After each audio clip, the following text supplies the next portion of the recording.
à tous ces blogueurs et lanceurs d'alerte qui pensent pouvoir tirer sur moi, je voudrais dire à ces lanceurs d'alerte, à ces blogueurs des réseaux sociaux, que je les connais tous.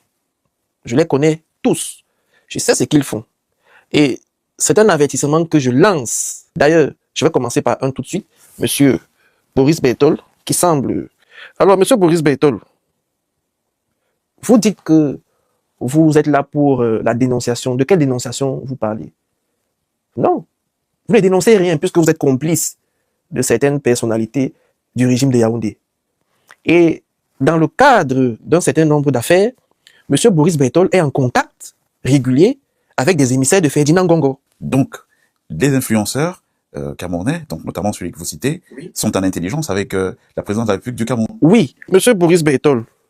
Et monsieur Palmer, vous allez comprendre pourquoi monsieur Boris Bertol ne fait plus de publications concernant un coopérant étranger proche des bataillons d'intervention rapide. Et c'est quoi le lien? C'est tout simplement parce que monsieur Boris Bertol a reçu de l'argent. C'est éprouvé ça? C'est Bien sûr, et je vous ai dit qu'il y a un officier supérieur de cette structure-là, des bataillons d'intervention rapide, qui est venu à Paris pour rencontrer monsieur Boris Bertol et lui remettre de l'argent. On a une idée du montant?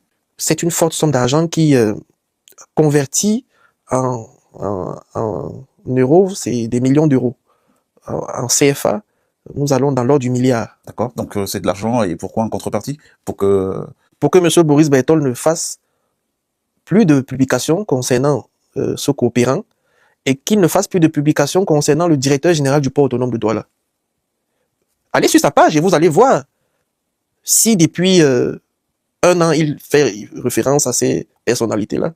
Donc il y a ce coopérant et puis il y a le directeur général du port autonome de Douala. Effectivement. Avec qui ils ont signé une paix de braves. Tout à fait. Mais rémunérée. Tout à fait. Et donc, je me garde pour le moment de dire qui est cet officier supérieur-là. Parce que lui, il a été le transporteur. Et donc, je ne vais pas... Ah, c'est de l'argent en valise? Bien sûr. Bien sûr, monsieur Palmer.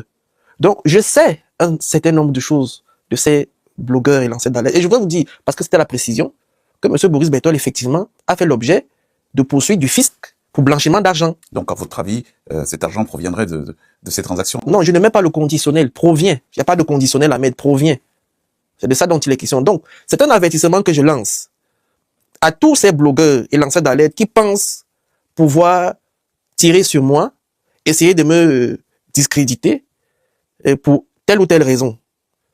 Monsieur Palmer, ce n'est pas l'objet de votre émission et je prendrai un temps pour eux, le moment venu. Mais j'ai d'abord commencé par celui-là.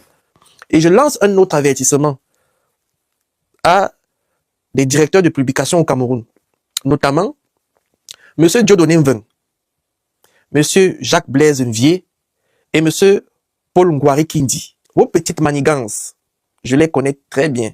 Je sais pour qui vous roulez. Je sais les sommes que vous prenez chez ces personnalités-là. Le moment viendra où je ferai une émission spécialement pour vous. Vous parlez d'une chaîne de télé, là. À qui elle appartient, cette chaîne de télé? Je parle de la chaîne Info TV, qui a été créée pour faire concurrence à Vision 4 et qui est la propriété de Ferdinand Ngongo et de Philippe Bagamboa. Et d'ailleurs, vous vous rappelez lorsqu'il y a eu un débat sur moi à cette chaîne de télévision, pourquoi M. Valère Bessala a été muselé? Parce que si M. Valère Bessala, dans sa sagacité, allait au fond de son analyse, ça allait heurter les intérêts des propriétaires de cette chaîne qui sont mis en cause dans un ensemble d'affaires que je dénonce. Alors, Capitaine Foudou, dans le même ordre d'idée, on a vu apparaître dans la presse cette semaine, le journal camerounais Messager, un droit de réponse sous forme de communiqué servi par M. Sani Mohamedou, dont vous parliez déjà lors de votre première prise de parole dans cette émission. Est-ce que vous avez lu ce droit de réponse? Monsieur Palmer, nous allons très rapidement essayer de déconstruire ce communiqué de presse. Monsieur Sani Mohamedou a été interpellé, oui ou non? Oui, il a été interpellé. Monsieur Sani Mohamedou était-il en possession d'armes de guerre? Oui, il était en possession d'armes de guerre.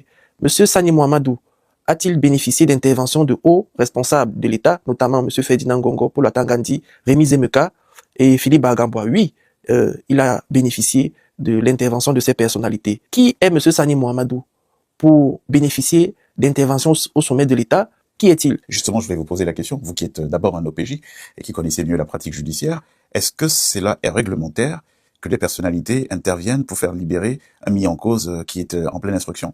Monsieur Palmer, c'est ce que je décris sur votre plateau depuis le début de ma prise de parole. Voici donc des attitudes, des comportements de personnes aux moralités douteuses. Et puis, parlons même des armes de guerre. Je voudrais lui rappeler que, selon la législation française, dont il a la nationalité, ces armes sont de la catégorie A. C'est-à-dire que pour détenir ces armes-là, ce type d'armes, il faut une autorisation spéciale. Dans la législation camerounaise, pour posséder ce type d'armes et faire même importer ces armes au Cameroun, il faut une autorisation du président de la République. Or, M. Sani Mohamedou était détenteur de documents délivrés par le ministre de l'administration territoriale.